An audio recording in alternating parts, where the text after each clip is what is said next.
A blessed day, everyone. How are you in the presence of the Lord?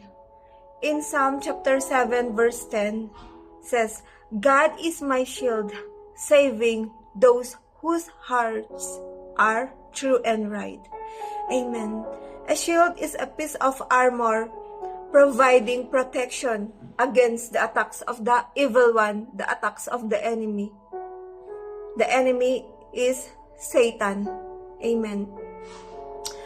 And he saves those whose hearts are true and right. This verse, it talks about God as our protector and defender. Amen.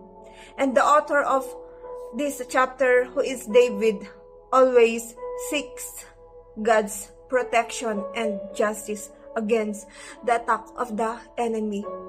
Amen. David is prayerful. He always seeks the Lord in the secret place, asking for God's protection and justice against the attacks of the enemy.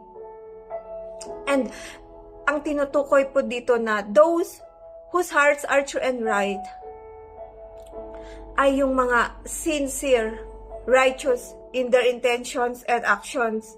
Amen.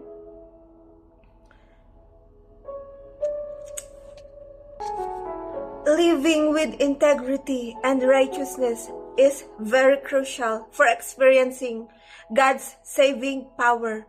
Ang mga puso na dapat natin ay naka-align sa will ng Lord. Ang mga puso dapat natin ay pure.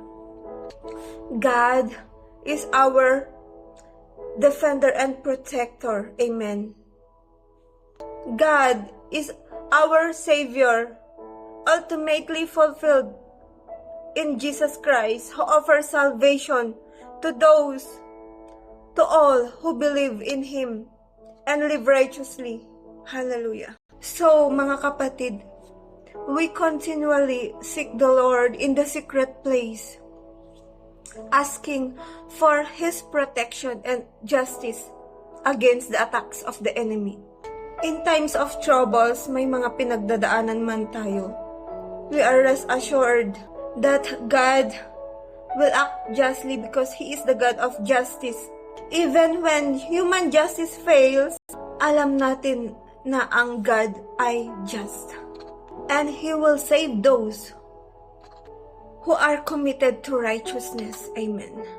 Even kapag walang nakakakita sa atin, we choose to obey the Lord